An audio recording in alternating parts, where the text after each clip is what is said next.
bersyukur kehadirat Allah dengan mengucapkan alhamdulillahirabbil alamin. Berselawat kepada Nabi dengan mengucapkan Allahumma salli ala Muhammad wa ala ali Muhammad fil alamin innaka Hamidum Majid. Bapak Ibu sekalian yang berbahagia, mudah-mudahan di subuh hari ini Allah meridai, memberkahi setiap langkah kita. Allah jadikan setiap perbuatan kita penuh keberkahan dan selalu dalam lindungan Allah. Dan insya Allah kita yang hadir husnul khatimah. Amin ya rabbal alamin. Dan kita berdoa untuk kedua orang tua kita, Allah tempatkan di tempat terbaik di sisinya, Allah terima amal ibadahnya, husnul khatimah. Dan Allah kumpulkan bersama orang-orang yang saleh. Untuk orang tua kita yang masih hidup, sehat, kuat, rezeki yang melimpah, anak-anak yang dicintai dan yang mencintai, insya Allah husnul khatimah. Dan kita berdoa untuk saudara-saudara kita, semoga mereka yang tertimpa musibah, sebenarnya bukan mereka yang tertimpa musibah, semua kita tertimpa musibah, baik musibah bencana alam, begitu juga musibah agama. Baru-baru ini kita tertimpa musibah agama, adanya ajakan perayaan Natal bersama itu adalah musibah agama. Dan mudah-mudahan dalam persoalan bid'ah dan syubhat ini kita dijauhi oleh Allah dan kita terhindar dari perbuatan-perbuatan yang tidak baik. Amin ya rabbal alamin. Berselawat kepada Nabi dengan mengucapkan Allahumma salli ala Muhammad wa ala ali Muhammad. Bapak Ibu sekalian yang berbahagia, di subuh hari ini kita melanjutkan kajian kita.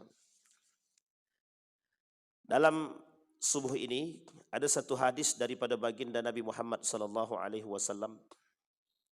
Beberapa hari yang lalu saya mencoba mempelajari hadis ini karena hadisnya agak-agak sensitif, tapi saya coba pelajari. Saya bacakan hadisnya. An Zainab binti Jahsh. Ini Zainab ini istrinya Nabi. Bukan Zainab anaknya Nabi, tapi ini Zainab binti Jahsh. Binti Jahshin berarti istrinya Nabi. Kalau Zainab binti Muhammad berarti anaknya Nabi. Kan tak mungkin pula. An Zainab binti Jahshin radhiyallahu anha, anna Nabi sallallahu alaihi wasallam dakhala 'alaiha fazi'an. Yaqul la ilaha illallah. Nabi masuk ke rumah Zainab, ke rumah istri dia yang satu lagi. Sampai di rumah Zainab, kemudian Nabi berkata, la ilaha illallah. Tiada Tuhan selain Allah. Wailun lil arabi min syarrin qad iqtarabah. Kecelakaan atau celakalah. Wailun itu artinya celakalah. Kalau dalam istilah kalimat bahasa Indonesia itu apa namanya? Itu bahasa apa namanya? Kalimat apa namanya itu? Dalam bahasa Indonesia saya lupa. Tapi dalam bahasa Arab itu ada berita atau kabar atau keadaan. Jadi kalimat yang menunjukkan keadaan. Wailun kita Nabi, celakalah. Tapi dilanjutkan oleh Nabi, lil arabi, bagi negara-negara Arab. Lebih tepatnya Jaziratul Arab. Jazirah, semenanjung Jazirah Arab itu. Kata Nabi, wailun lil arabi, celakalah bagi Jazirah Arab yang masuk dalam Jazirah Arab. Ini oleh ulama diartikan Arab di sini tidak satu negara, tapi yang masuk dalam kategori celakalah. Apa yang disebut dengan celakalah di situ? Yang membuat mereka celaka itu apa? Syarrun qad iqtarabah. Kata Nabi, kejahatan yang mulai mendekat sedikit demi sedikit. Lil Arabi, bagi Arab. Arab ini siapa? Apakah Indonesia ini bagian daripada Arab? Apakah Eropa bagian daripada Arab? Turki bagian daripada Arab? Dan beberapa negara bagian daripada Arab. Terus mengapa kok cuma Arab yang disampaikan oleh Nabi? Wailun lil arabi syarrun qad iqtaraba. Celakalah bagi Jaziratul Arab, negara-negara Arab, ketika kejahatan mulai mendekat sedikit demi sedikit. Nabi ketika bercerita ini kepada Zainab masuk itu dalam kondisi yang menampakkan kekhawatiran. Di dalam buku ini, kitab ini, judul kitab ini hadis-hadis yang menjadi kekhawatiran Nabi terhadap umat. Jadi ada sekitar 40 hadisan lebih, kalau tak salah sekitar 40-an lah. Hadis ini berbicara tentang kondisi kekhawatiran Nabi terhadap umat di akhir zaman. Judul bukunya Akhwafa ma akhafu. Sederhana tuh kitab tuh. Akhwafa ma akhafu. Kekhawatiran terhadap kekhawatiran. Al-arba'una fi khaufin Nabi ala ummatihi. 40 hadis yang berbicara tentang kekhawatiran Nabi terhadap umatnya. Dah, tadi. Tapi kenapa kok Nabi mulai dari kalimatnya la ilaha illallah? Nah, itu dia enaknya. Nanti kita lihat, Pak.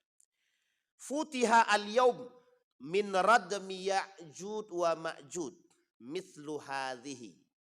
Terbukalah hari ini pintu keadaan radmin ya'jud wa ma'jud. Terbukalah keadaan hari ini, kerusakannya sama nanti seperti kedatangan Ya'jud wa Ma'jud. Artinya kata Nabi, nanti satu masa sebelum Ya'jud wa Ma'jud datang akan ada masa kekacauan, kehancuran persis seperti keadaan ketika Ya'jud wa Ma'jud datang. Bapak Ibu sudah pernah membahas tentang Ya'jud wa Ma'jud? Sudah tahu bagaimana keadaan ketika Ya'jud wa Ma'jud datang? Lebih hancur daripada sekarang. Bisa dipahami ya? Jadi kalau sekarang itu zina ada, riba jalan, korupsi oke, khamar tersebar, merajalela. Sekarang apa yang tidak? Kezaliman, pembakaran, pemotongan, dan lain sebagainya. Bencana alam nanti pada masa Ya'jud wa Ma'jud lebih parah lagi. Bahasa istilahnya gini. Hari ini kita hidup bicara harus hati-hati. Kita kalau mau ngomong hati-hati banget, takut.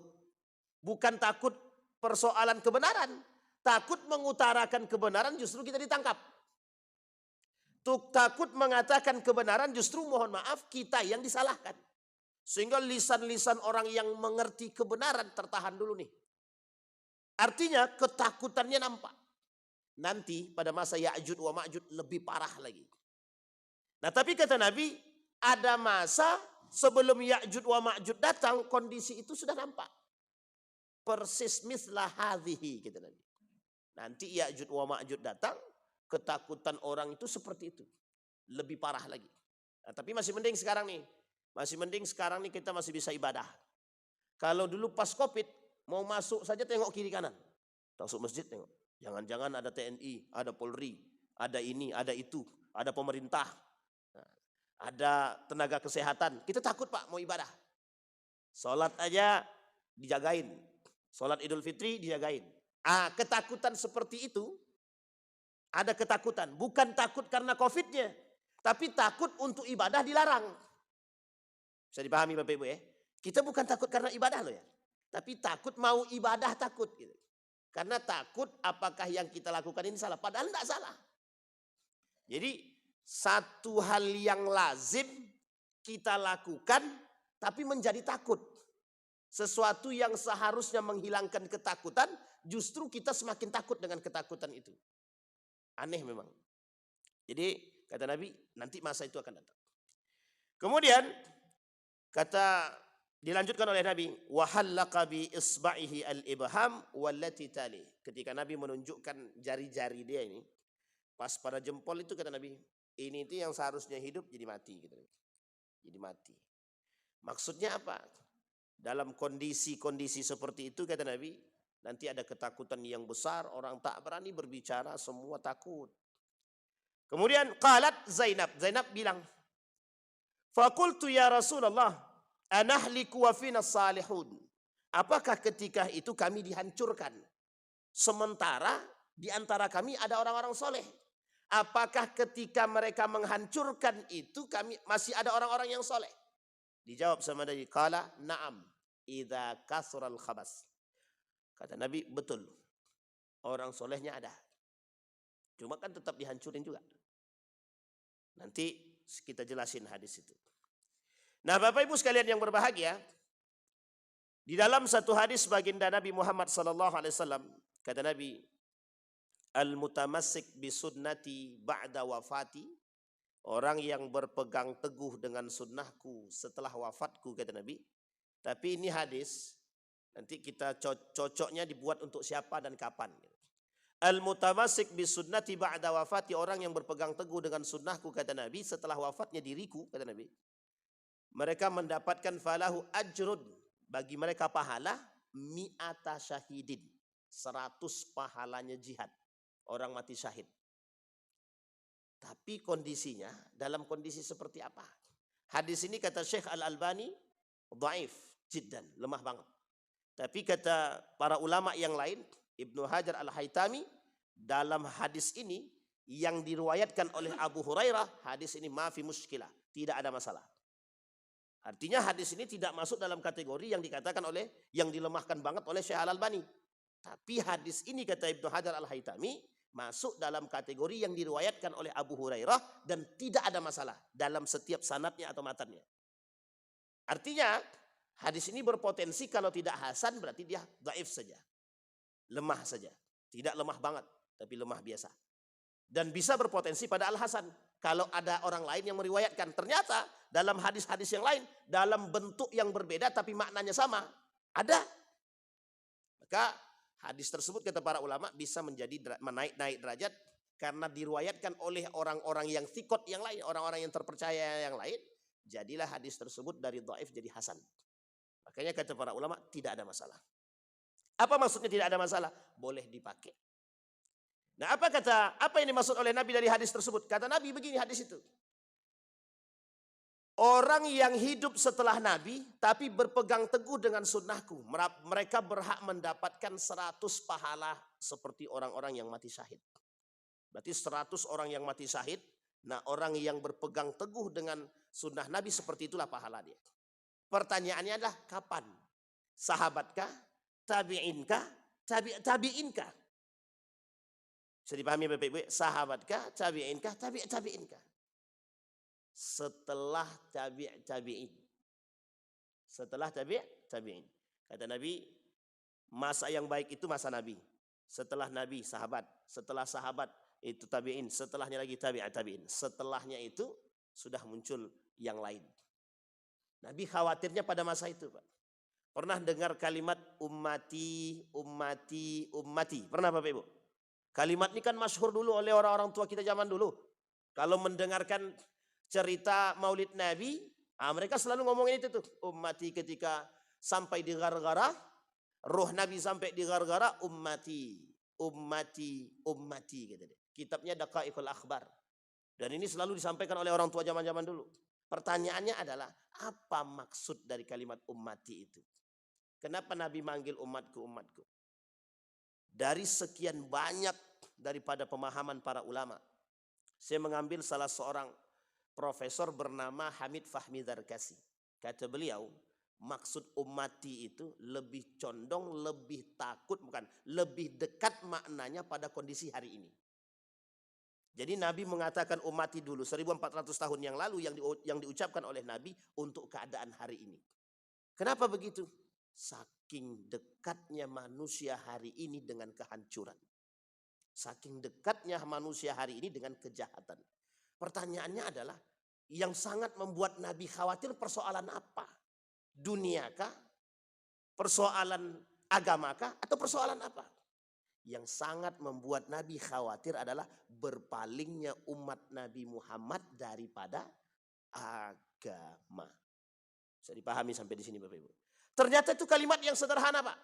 Sangat sederhana tapi maknanya hari ini. Kenapa begitu? Karena kata Nabi banyak sekali orang yang berpaling daripada kebenaran agama di akhir zaman. Yang kita sebut dengan bid'ah fiddin.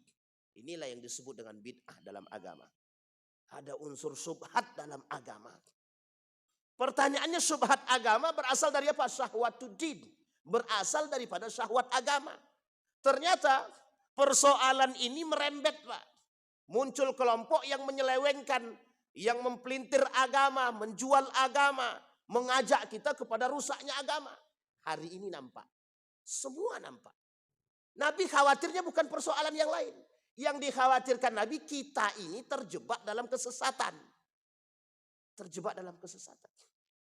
Maka ada bahasa dalam hadis ini tuh disampaikan bahwa ad-dalalatu ila ad-dalalati gitu. Fa'lam anna ad-dalalah haqqud dalalah. Kesesatan itu adalah bagian daripada kesesatan itu sendiri. Ad-dalalah ila ad-dalalah, nanti semua kesesatan menuju kesesatan. Bahkan tak nampak kebenaran, Pak. Tak nampak. Agama yang lurus itu yang seperti apa? Ad-din al-hanif itu seperti apa? Tidak nampak. Contoh, baru-baru ini ada video orang pakai topi merah putih. Dia bilang, kalau tidak pakai topi itu dalam ibadah sholat, maka tidak sah sholatnya. Sekarang saya tanya, itu ajaran mana lagi? Ajaran mana?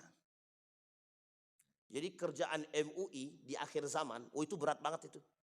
Kalau MUI-nya sejalan dengan imannya kuat, betul-betul ikhlas karena Allah dalam menegakkan agama, itu berat banget itu Pak, musuhnya Pak. Banyak banget. Aliran sesat per waktu terus berkembang. Aliran sesat itu. Itu baru sisi agama. Belum sisi kezaliman, kemaksiatan, belum kemungkaran. Ini baru sisi kesesatan, dolalatun. Dari sisi kesesatan. Coba bayangkan. Kita cari Pak, tidak ada Pak. Yang mengatakan wajib pakai topi, sholat kalau tidak pakai topi itu dia tidak sah. Orang sholat tidak pakai peci, sah tidak atau tidak sah sholatnya. Yang bisa membatalkan sholat itu ada dua. Syarat sah sholat, satu lagi rukun sholat itu sendiri. Nah sekarang rukunnya lengkap. Syarat sahnya sudah. Nah pertanyaannya apa yang membuat dia tak? Kalau hanya karena peci, kalau hanya karena yang lain tak bisa. Pakai singlet aja bapak-bapak, mau sholat pakai singlet, pusatnya tutup, boleh enggak? Pakai singlet sholat, pakai kain sarung atau celana pokoknya lututnya tertutup, pakai singlet, bisa enggak? Boleh enggak? Boleh, enggak usah pakai singlet lagi, tak pakai baju, tapi pusatnya tertutup, boleh enggak sholat? Auratnya laki-laki, cuma enggak punya adab itu. Benar enggak punya adab kan? Sedangkan pakai singlet aja hampir tidak beradab, apalagi enggak pakai baju kan begitu. Ini harus dicerna begitu. Jadi memahami agama itu ada dua.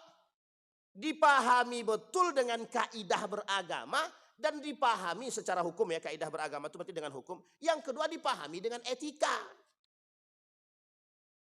Sama istilahnya orang minum berdiri. Ini lagi rame juga nih, minum berdiri. Pokoknya tidak ada hadis minum berdiri itu yang mengharamkan, tak ada.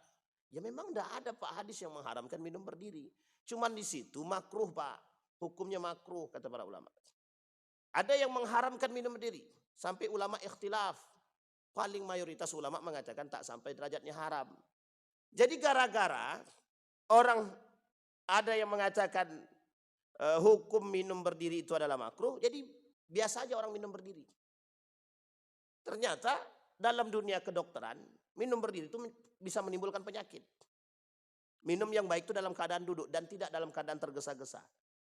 Dan kita sudah tanya sama dokter, benar enggak tuh minum dengan berdiri itu? Ternyata Nabi menyampaikan hal tersebut bukan tanpa sebab. Orang baru pahamnya sekarang dalam keilmiahan. Nabi sudah bilang 1400 tahun yang lalu. Dan hadis yang berbicara tentang minum berdiri itu cuma hadis air zam-zam. Selain dari air zam-zam tak ada ditemukan. Meskipun orang-orang beranggapan bahwa itu kan air juga. Sampai di sini paham ya BBB. Jadi kadang-kadang memahami hadis tersebut harus dengan tidak hanya dengan hukum tapi harus dengan etika juga. Istilah lain, kalau seandainya minum berdiri itu adalah menjadi satu hal yang aib, ya itu kan kaitannya dengan etika.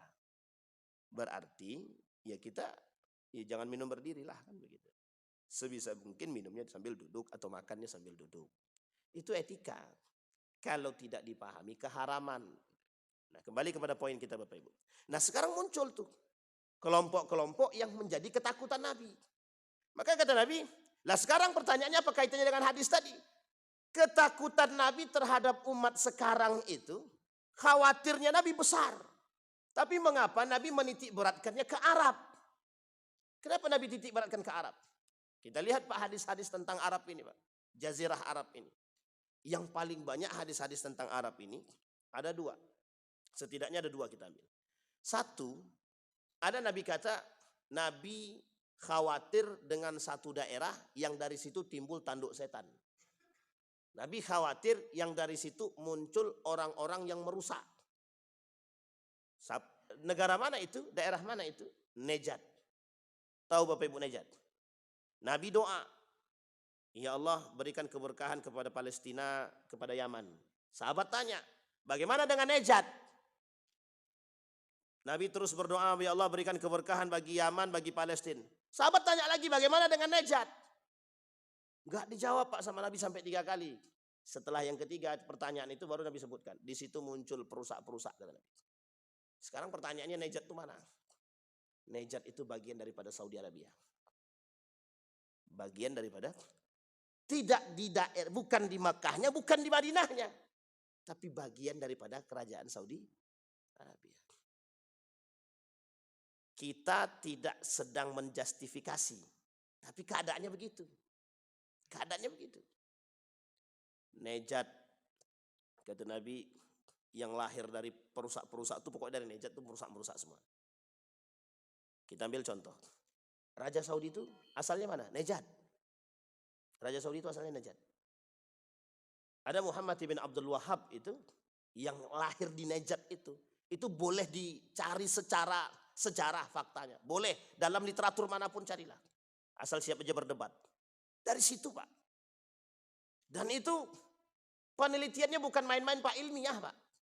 Dan bukan kita yang ngomong, mereka juga. Bayangkan.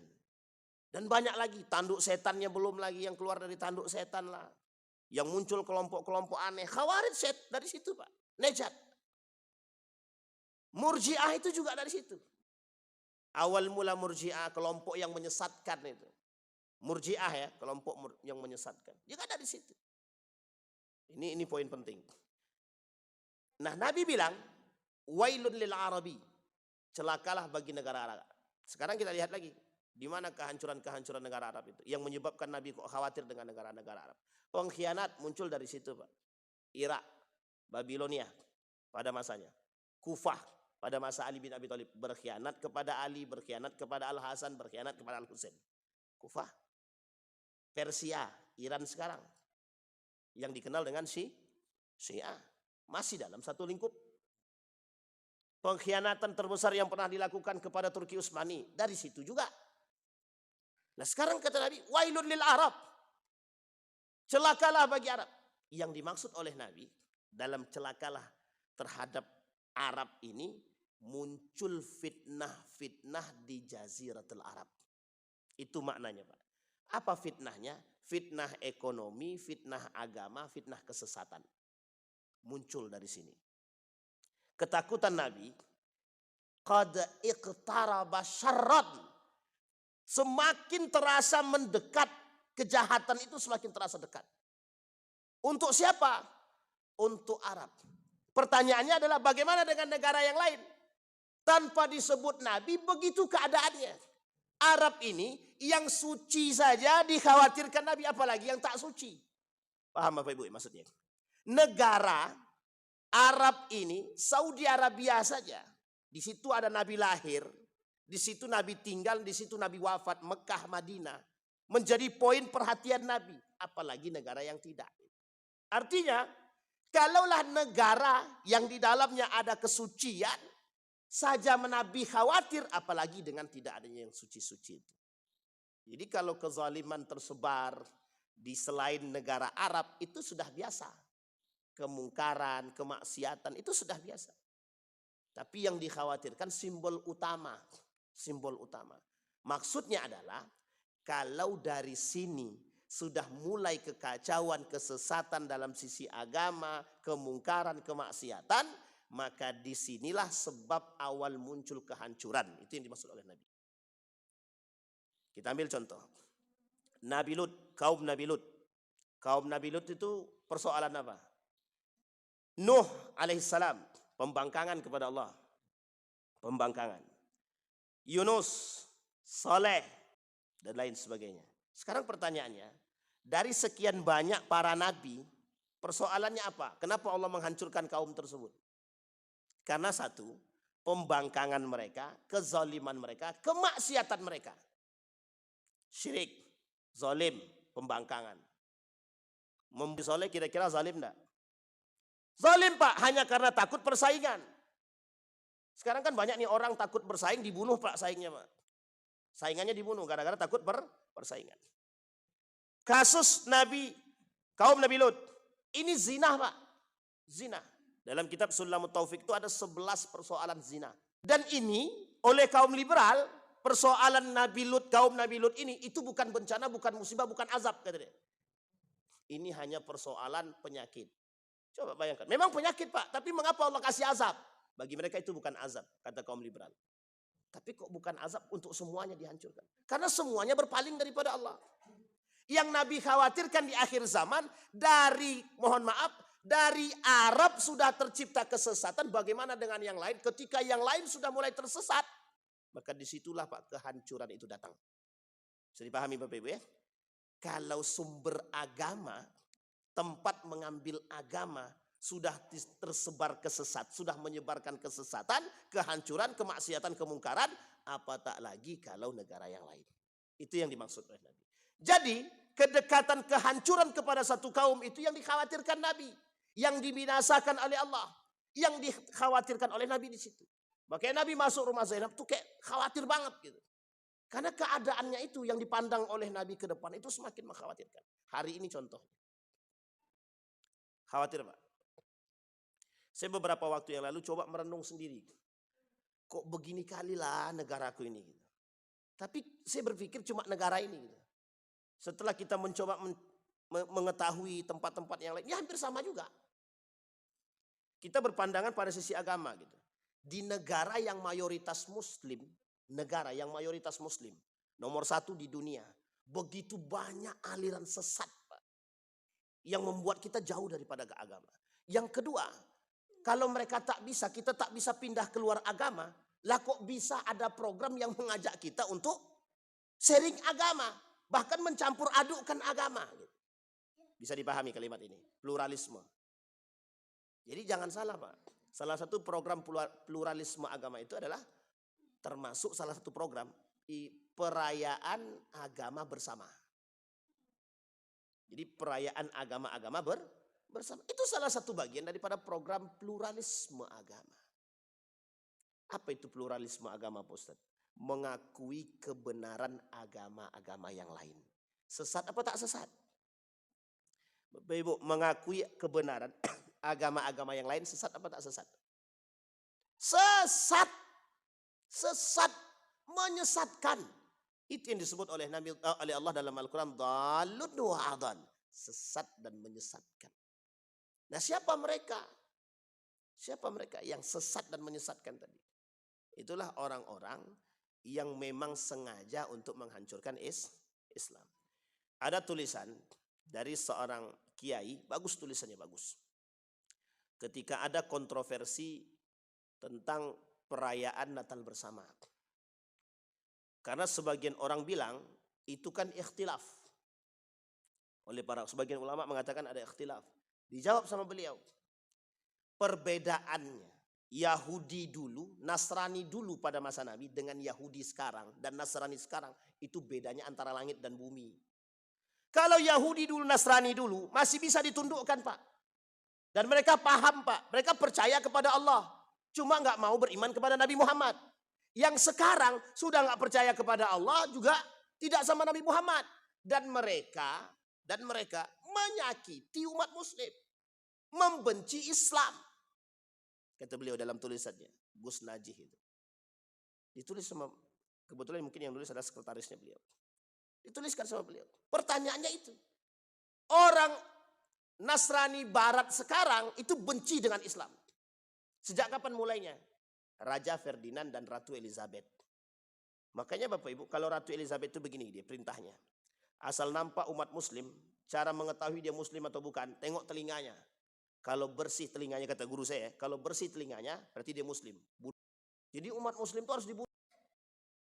Kenapa? Takut kalau Islam ini bangkit lagi.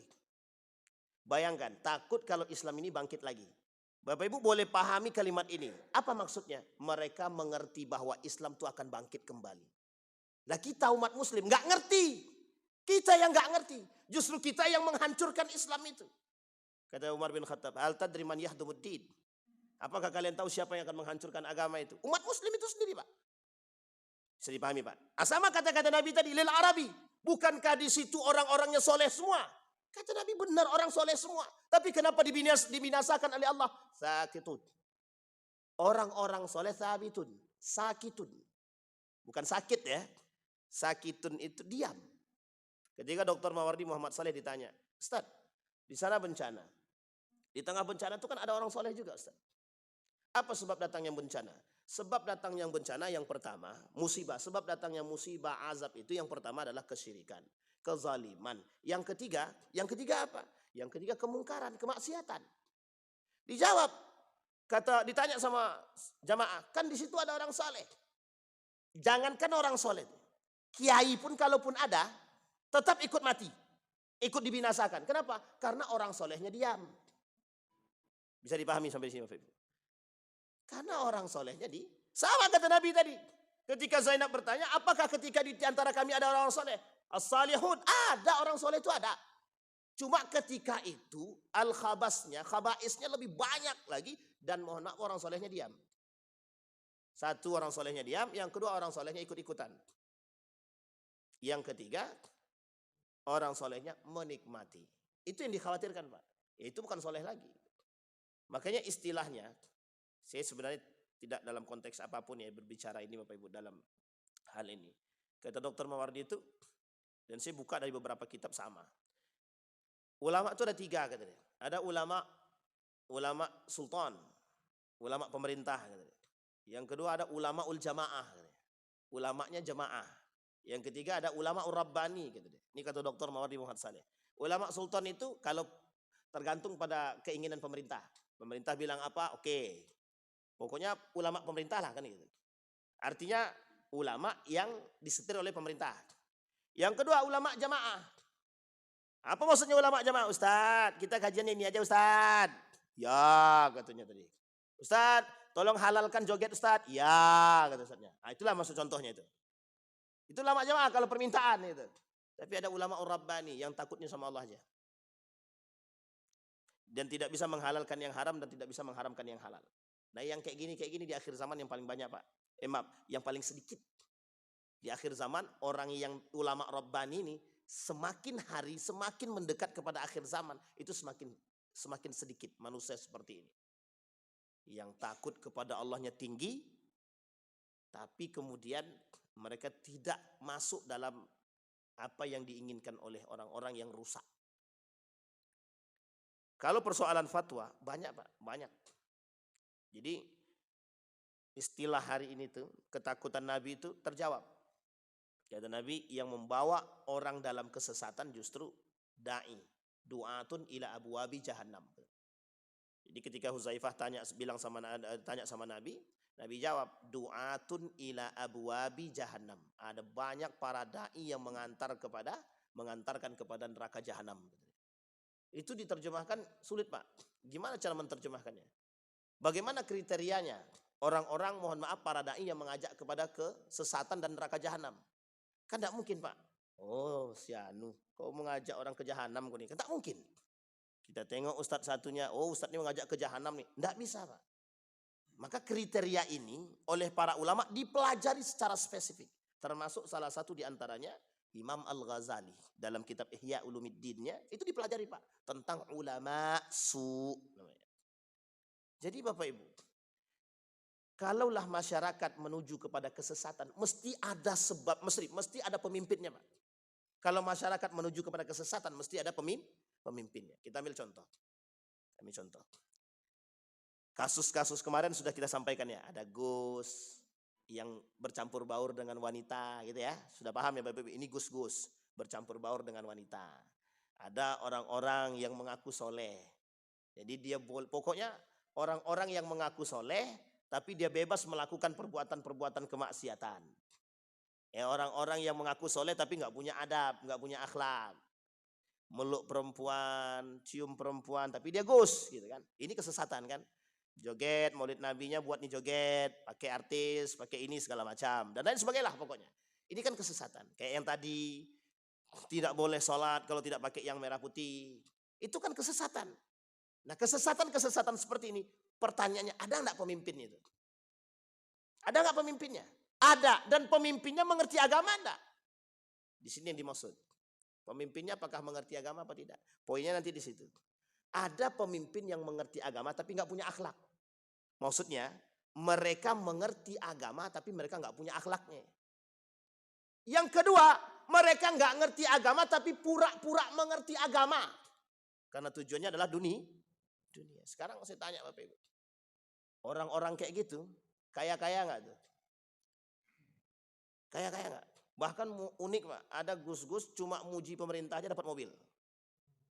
Muji menteri dapat mobil. Dipujinya sebaik-baiknya, pokoknya dipujinya lah menteri itu dapat mobil. Awak capek menasihati ulama pun tak, menasihati pemerintah pun jangankan mobil, sepeda pun tak dapat. Nah, itu bahasa kasar kita kan. Jadi Bapak Ibu, kita khawatir.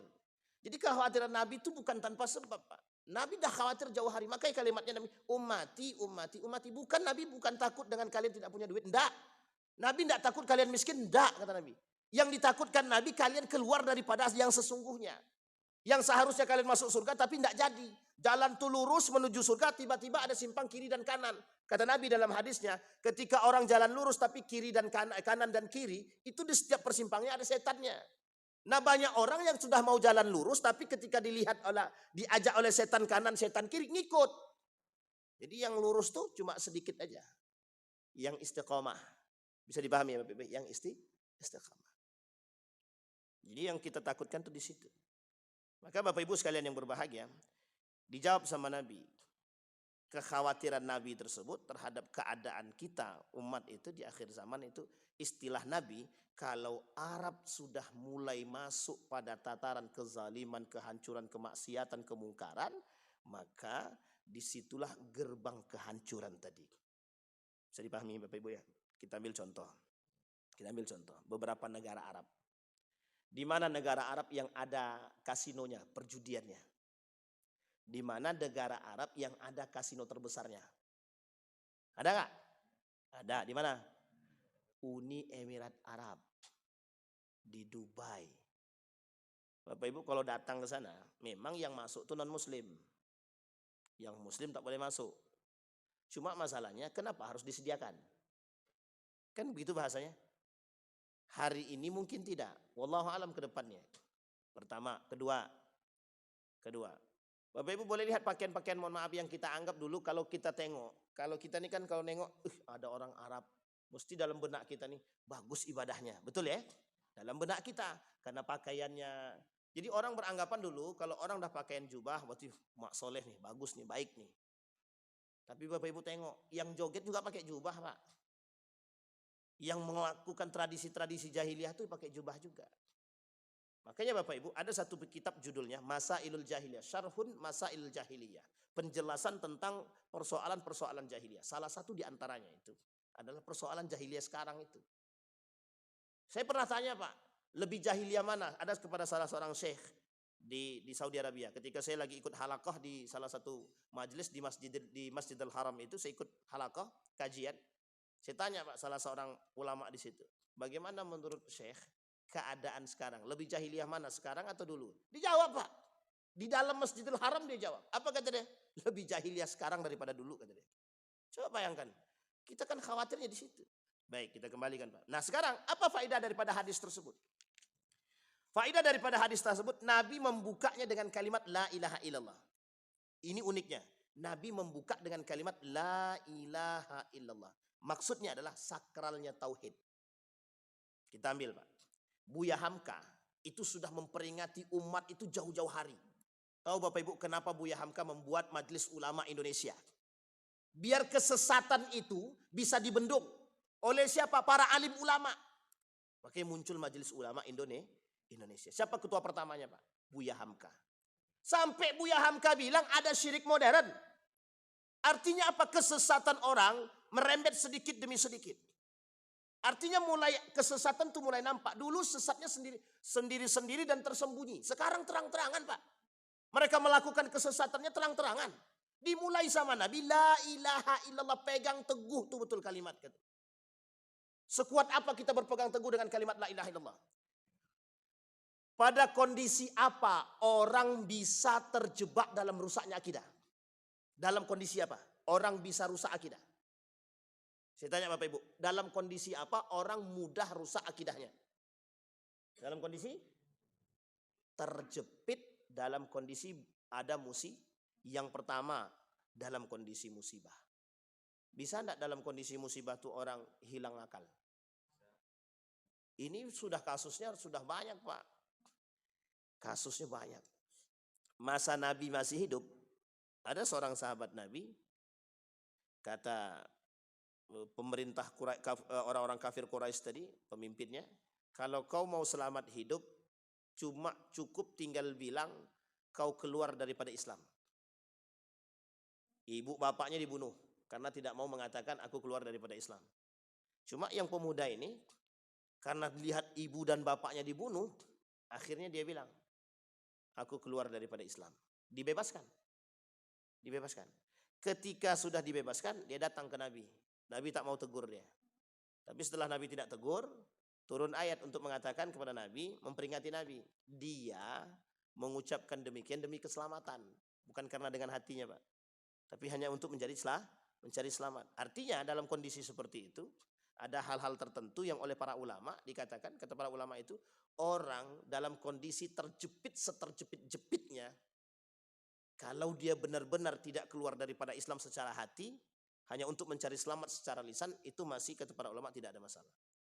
Bapak Ibu, kasus gempa di Yogyakarta, kasus gunung meletus di Yogyakarta, banyak orang hanya karena sekardus supermi tadi hilang agamanya, Pak.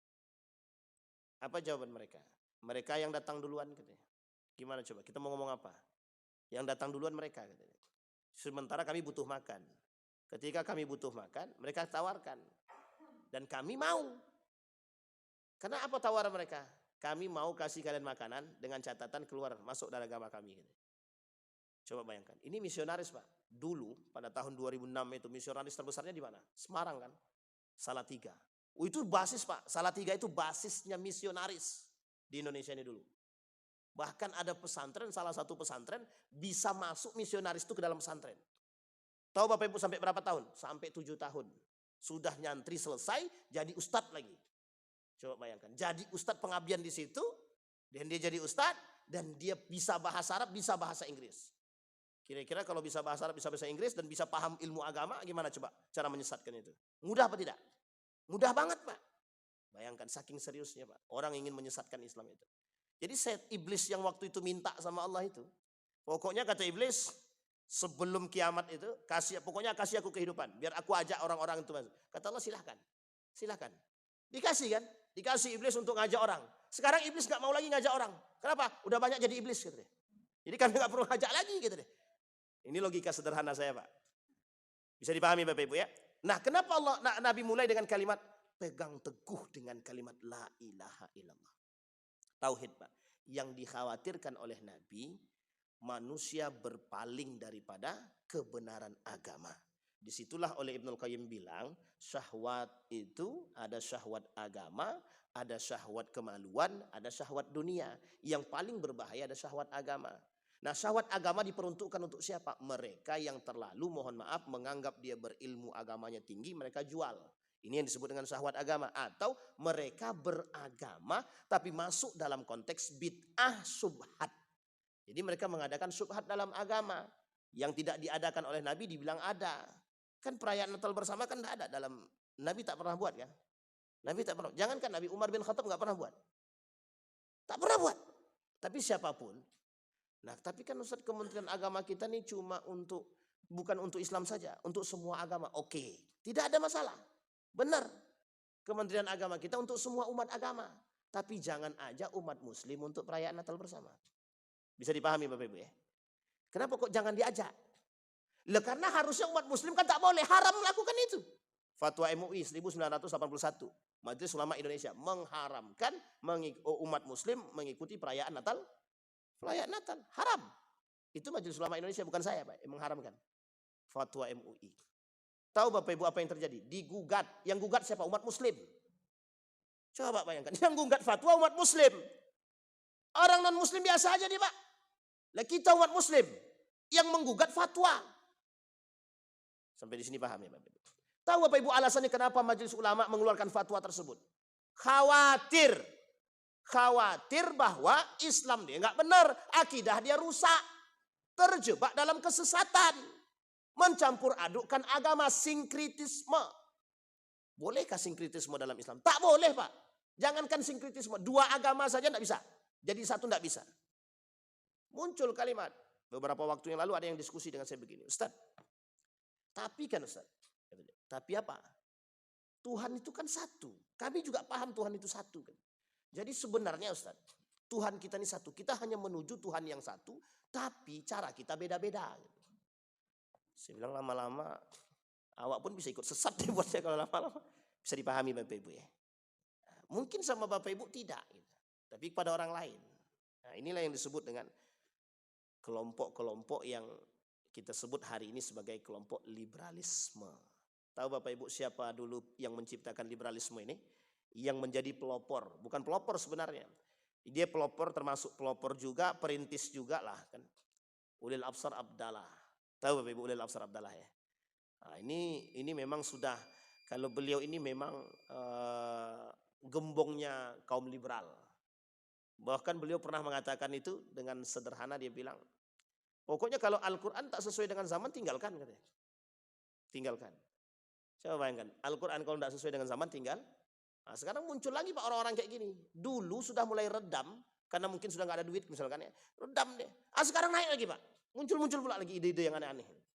Nah, inilah kemudian kasus kita sehari ini Pak. Jadi kita digoyangkan hanya karena saudara kita sendiri. Makanya musuh kita itu bukan hanya orang kafir dan Yahudi saja Pak. Musuh kita itu orang munafik. Nah munafik itu siapa? Dari tubuh kita sendiri. Berat Pak, berat. Makanya berat sekali. Kadang ada yang melurusin, datang yang tukang bengkok. Kita udah meluruskan, ternyata yang membengkokkan lebih banyak pula jamaahnya daripada awak lagi kan. Yang meluruskan jamaahnya cuma 10, yang membengkokkan 1000. Otomatis mereka apa kata dia? Kami ikut yang jamaah Ustaz yang lebih banyak katanya. Astagfirullahaladzim. Ini bahaya Pak, bahaya banget itu. Itu masalah betul itu. Baik, nah kalimat tauhid. Dan kata Nabi, kalimat tauhid ini itulah yang menjadi pegangan orang-orang soleh. Jadi kalau kita istiqamah dengan akidah yang benar, insya Allah tidak akan sesat Pak, tidak akan sesat. La ilaha illallah. Diilzamkan terus Pak, pegang terus. Bagaimana caranya? Pahami betul. Salat yang kita lakukan dah benar. Kalau ada salat subuh 3 rakaat pasti sesat kan? Kalau ada salat subuh, gerakan salat kita dah benar. Mau begini dia, itu silahkan. Itu ikhtilaf, silahkan, tak ada masalah. Tapi kalau dia begini, Allah, itu jangan diikutin, itu mesti sesat itu. Mesti itu Pak, mesti. Kecuali dia punya penyakit, tangannya nggak bisa begini, nggak bisa. Tapi begini aja. Itu kan kita maklum karena sakit. Gitu. Tapi kalau dia sehat, dia begini, dia sholatnya, itu kan lain cerita Pak. Paham sampai di sini Bapak Ibu ya? Jadi apa yang kita buat sekarang ini, makanya kata Syekh Hashim Al-As'ari dalam kitab Risalah Ahlus Sunnah wal Jamaah itu, sederhana Pak, yang disebut dengan Ahlus Sunnah wal Jamaah itu sederhana saja. Rukun Islamnya benar, rukun imannya benar. Oke ya, rukun Islamnya benar, rukun imannya benar. Jangan kayak Syiah. Nambah pula Ali bin Abi Thalib lagi. Dalam azannya ditambahin, itu kan sesat. Kalau ada yang mengatakan Syiah tidak sesat, berarti memang dia sesat juga itu. Yang tidak sesat, yang mengatakan bahwa Syiah tidak sesat, maka berarti dia termasuk yang ikutan sesat. Enggak mungkin kan Ali ditambah syahadat asyhadu anna aliyya. Kita tambah syahadat 3 Pak. Asyhadu an la ilaha illallah wa asyhadu anna Muhammadar Rasulullah. Tambah 1 lagi. Wa asyhadu anna aliyya wajha Allah. Karamallahu wajha. Masa kita tambah 1 lagi? Jadi 3 syahadat kita. Baik, dan lain sebagainya. Nah ada kelompok yang baru muncul dalam kesesatan. Itu dari kita sebut liberalisme. Kaum-kaum liberal tadi. Itu sebenarnya Sholatnya bareng sama kita sama Pak. Sholatnya sama. Cuma mereka dalam pemikirannya banyak mengajak orang pada kesesatan. Udahlah kalau Al-Quran itu tidak cocok, udah tinggalkan. Ada kelompok-kelompok tertentu yang bilang bahwa Al-Quran itu porno, kitab porno, jadi jangan dipelajari. Nah, ini cara mereka untuk menghancurkan Islam saja sebenarnya. Dan Bapak Ibu tidak usah khawatir kalau yang begini-begini ini, yang begini-begini nggak usah khawatir. Karena udah makanan harian. Karena setiap hari Bapak Ibu akan bertemu dengan kondisi-kondisi seperti ini. Ada orang misalkan Bapak Ibu suruh sholat lah, ntar dulu lah, nanti aja. Jadi orang-orang munafik kan sholatnya begitu. Orang munafik kan orangnya begitu. Kapan sholatnya? Nanti 5 menit sebelum sholat asar, baru di sholat zuhur. Itu orang-orang munafik begitu. Maka Bapak Ibu kalau dibahas itu tentang 30 tanda munafik, waduh, saya khawatir banyak orang yang mengakui, banyak orang yang merasa dan tersinggung. Aku ini munafik atau tidak ya? Gitu. Bagus sebenarnya kalau dia tersinggung kan. Jadi kalau dia tersinggung dia bisa tobat gitu. Baik, itu yang pertama. Yang kedua, al-mu'min al-hasif man yakhaful fitan. Mukmin yang betul-betul itu yang takut betul dengan keadaan fitnah tersebut. Nah, ini bagian daripada fitnah. Yang dikatakan Nabi tadi itu adalah bagian daripada fitnah. Apa fitnahnya? Fitnahnya kemungkaran, kemaksiatan, kezaliman, kesyirikan. Itu fitnah semua, Pak. Semua ini fitnah. Coba Bapak Ibu bayangkan, di tengah bencana yang ada di Sumbar, Sumatera Barat. Bisa-bisanya guru-guru melakukan, mohon maaf, ada guru yang melakukan di kamar mandi, masjid pula lagi. Astagfirullahaladzim. Itu kan kacau tuh Pak. Saya bilang ini bukan meredakan masalah, menambah na'udzubillah, summa na'udzubillah. Nah, sekarang Bapak Ibu Riau hati-hati. Nah, kita harus siap-siap juga Bapak Ibu. Kita nggak tahu umur kita nih. Tiba-tiba na'udzubillah, summa na'udzubillah. Kan kita nggak tahu keadaan itu bagaimana. Makanya persiapkan diri dengan berpegang teguh kepada Al-Quran dan Sunnah, kalimat tauhid, akidahnya dibenarin, sholatnya dijalanin. Itu kuncinya di situ Pak. Kenapa kita khawatir Pak? Inhil, Siak, sekarang sudah mulai banjir. Banjirnya udah tinggi Pak. Udah tinggi sekali. Banyak rumah yang terendam. Apakah ini musibah atau azab Ustaz? Nah ini kalau bilang musibah atau azab mesti banyak ikhtilaf nanti.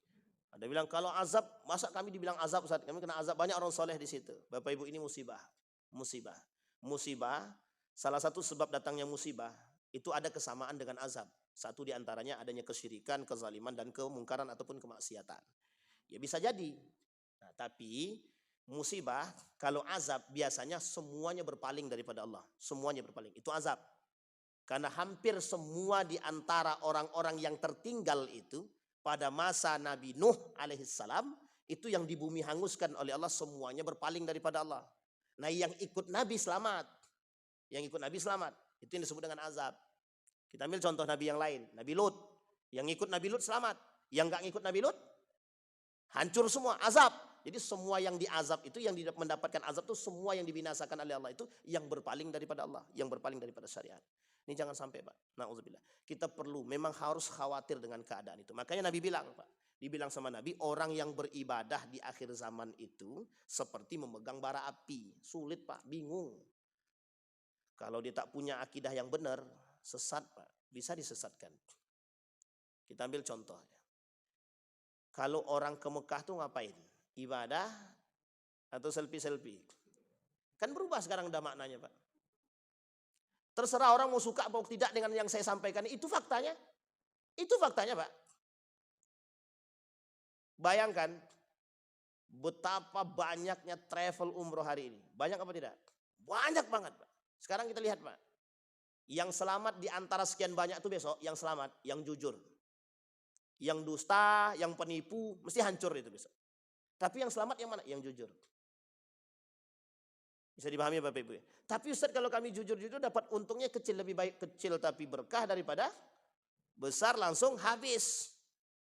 Hari ini dia tipu orang dapat 1 miliar, hancurnya 5 miliar. Tapi kan begitu keadaannya. Makanya harus takut Pak. Ini kita belum berbicara tentang kekhawatiran Nabi tentang ekonomi, kemungkaran, kemaksiatan. Baru sisi kesyirikan. Baru sisi berpaling daripada Allah. Kalimat tauhid. Yang ketiga, sebelum kita tutup. Hinatul kalfitan bizilali halad nas fala najata minha illa li ahadin illa man istamsaka bi kitabillahi wa sunnatihi. Yang selamat ketika bertemu dengan fitnah akhir zaman itu, yang selamat cuma dua. Yang berpegang teguh dengan Al-Quran, dan yang kedua, yang berpegang teguh dengan sunnahnya. Makanya Bapak Ibu saya bilang, kalau ada orang yang memaksa keras ngajak ikut tradisi jahiliyah, tanyakan sama dia, sudah seberapa banyak sunnah Nabi yang dia buat? Sudah berapa banyak? Sudah berapa banyak sunnah Nabi yang dia lakukan, kok sampai harus ngikutin sunnah-sunnah tradisi jahiliyah? Kalau semua sunnah Nabi sudah dia buat, tidak ada satupun yang dia tinggalkan, anak-anak buat-buatlah. Serius Pak, ini jangankan 1, jangankan 5, 2 aja belum tentu Pak sunnah Nabi itu kita buat. Makan kadang kita sambil jalan, ya kan? Masuk kamar mandi kaki kiri, betul. Keluarnya kaki kiri lagi. Belum boro-boro Pak, doanya tidak. Masuk masjid aja tanpa doa, sunnah. Masih banyak Pak tradisi-tradisi Islam itu yang baik, yang perlu kita ikuti. Dan tidak perlu Pak yang mengikuti yang kayak gitu. Apalagi sekarang nih Pak, ini penyakit Desemberan Pak. Penyakit Desemberan nih, tolong ditinggalkan, dihindari, tidak usah. Namanya penyakit tahunan. Apa itu penyakit tahunan? Itu perayaan Natal, satu lagi tahun baru. Tinggalkan, tidak usah ikut-ikutan, tidak usah. Dua-duanya kafir semua Pak. Dua-duanya yang buat orang kafir semua. Kalau yang Natal udah jelas Pak agamanya, mereka yang punya. Yaitu kita menghargai Pak, menghormati, silahkan. Anda mau merayakan agama Anda silahkan. Kita tak larang Pak. Majelis Ulama tidak ada larang, silahkan. Cuman umat muslim gak usah ikut-ikutan, gak ada gunanya Pak. Min husni islamil mar'i tarkuhu ma la ya'ni. Apalagi yang sifatnya perayaan tahun baru. Orang tahun baru Islam aja yang datang kajian cuma 1, 2, 3 orang bisa dihitung pakai jari. Lah ini tahun baru Masehi keluar semua Pak. Itu pun tak masuk akal. Cuma nengok bom meletus, habis itu pulang ke rumah masing-masing. Kan tidak masuk akal itu semua itu. Tapi mohon maaf, kita nih suka yang kayak gitu Pak. Kita nih suka yang kadang-kadang yang sesuatu yang mohon maaf, kita nih suka menyibukkan diri dengan sesuatu yang tak bermanfaat. Tapi ketika dikasih sesuatu yang bermanfaat, kita palingkan. Itu manusia sekarang. Makanya kalimat yang selanjutnya Pak, nah ini sebabnya Pak. Saya langsung potong aja, potong atas. Min asbabi halakatil umam wasyu'um. Dari sebab-sebab kehancuran satu kaum. Sebab-sebab kehancuran satu kaum. Kasratul mungkarat, banyaknya kemungkaran. Wa intisaruha, dan tersebarnya kemungkaran tersebut. Yang kedua, yang selanjutnya, asbab intisarul mungkarat, sebab terjadinya atau sebab tersebarnya kemungkaran itu, kasratul jahli, banyaknya kebodohan. Nah, bodoh di sini itu bukan berarti bodoh secara ilmu, tapi yang disebut oleh Nabi bodoh dalam istilah agama. Bisa dipahami Bapak Ibu. Jadi bodoh agama bisa menyebab seseorang keluar daripada kebodohan agama, itu bisa menjadi sebab bagi seseorang untuk berpalingnya dia daripada kebenaran agama itu sendiri. Nah Bapak Ibu, yang menjadi poinnya kaum liberal, sekuler, pluralisme, itu dia Pak. Orang-orang yang tidak mengerti agama, itulah yang mereka doktrin. Dicokokilah. Nah, akhirnya rusak dia. Nah, musuh Bapak Ibu yang begitu-begitu itu. Orang munafik. Jangankan sekarang, Nabi aja munafik lawannya 40 orang Pak, orang munafik. Lah kita di zaman sekarang otomatis Pak lebih banyak.